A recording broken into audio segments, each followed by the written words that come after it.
My name is Maureen Ochieng. I'm a counseling psychologist at Healing Hands Counseling Center and Training Institute. So today we just want to talk about family reunion. As many understand that the country is sick, the world is hurting. Looking back, you realize that it's the hurting or come from the dysfunction of families. So our objective today as Hidden Hearts is bringing families together for family reunion.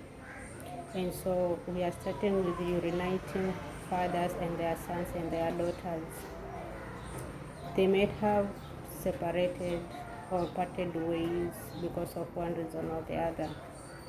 And major reason that I've come to realize is that when a father and a mother come to disagreement or have issues, they bring their children in between.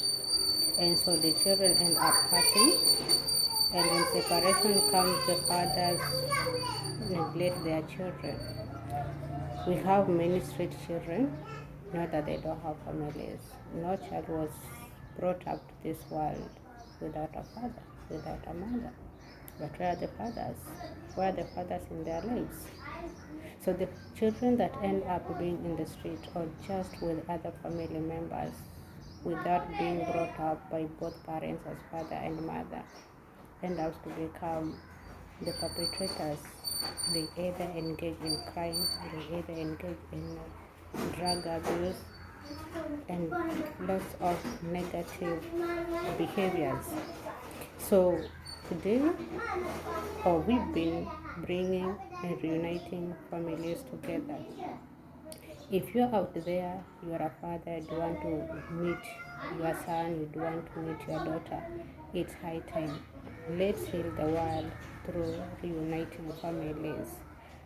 Just give us the contact of your father, just give us the contact of your mother, just give us the contact of the family your child lives in. Just give us how we can reach that person to see how we bring these families together. Why am I doing this as a counseling psychologist? I have a lived experience. 2001, I lost a cousin by the name Tony. So Tony, the mother of his father separated with the mother while they were young. Then the mother became sick. By then the father had left them. So Tony and his other brother would do all they could do to say that they buy their mother drugs. They find food for the mother. And of course, the younger sister, who was by then around 1 or 2 years. So the mother did not survive. The mother passed on. When the mother passed on, Tony and the brother and the sister were left alone with their grandmother, who was elderly and could not even take care of them. I was not there at his point of death, but the words I heard that he said his last word before he took his last breath were what I was told. I wasn't there, but I feel it. I do feel it all the time. He was saying that, by then he was in company, and he was saying that he was telling the people around the grandmother who could not even respond to his request. He was urging the grandmother to just take him to stage, let him board a bus to Malindi, where the father was. So to him, he was like, once I get to Malindi, my dad will pay the fare, and my dad will pay for my medication. It was never taken seriously. And so Tony passed on. His life was lost. My imagination has always been, yes, Tony knew his father lived. Tony knew his father was well off or was able to take care of them and even to pay for his medication. But then he was not there in his life until his point of death. I don't know, and I'm still wondering whether Tony has ever found that forgiveness wherever he is, whether there's life after death or not.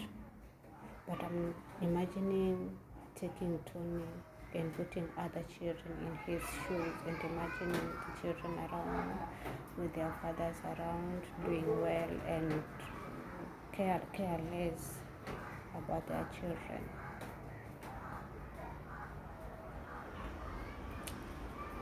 I've thought about this for very long. I've been seeing children, I've been seeing adults. I met another one in his adulthood and he was telling me, Madam, if you can help me see my dad, I just want to tell him one word, just one word, just one word. He left us in Wayam. I'm now into drinking. I don't find anything good in life. I've been having jobs and leaving jobs with no reason. I'm so bitter and very bitter with my dad, but I just want to see him, just tell him one word. I've met several children. I've met many parents talking about the bitterness of their children with their family members and especially the fathers. I'm calling out for fathers out there. If you know you are a father, you have your blood somewhere that is crying just to see you. Do what you can. Just do what you can to reach your family, to reach that son. You might have another family, you might have other children, but your presence in their life is so important and plays a bigger role in upbringing. This has affected their own families when they grow up and having families. Either history keeps repeating itself by neglecting their family members or even holding on to their families, no matter how healthy or destructive it is, not to repeat the history. And it hurts. I'm talking from a counseling perspective and of course the negative effects of being an absent father in children's lives. We've seen most or others having suicidal ideations, others even committing suicide. No child was brought without a father. No matter the differences you had with the mother, they're still your child, they're still your children, they're still your blood. If you want any connection with your child, if you want any connection with your children, we are here to heal the world, to heal the nation through family reunion. If you want to get to us, you can get us through 0715 58 41 87 through WhatsApp 0715 58 41 87. You can also visit our Facebook page, Healing Hearts Counseling Center and Training Institute, and we will hope and see how we bring the families together.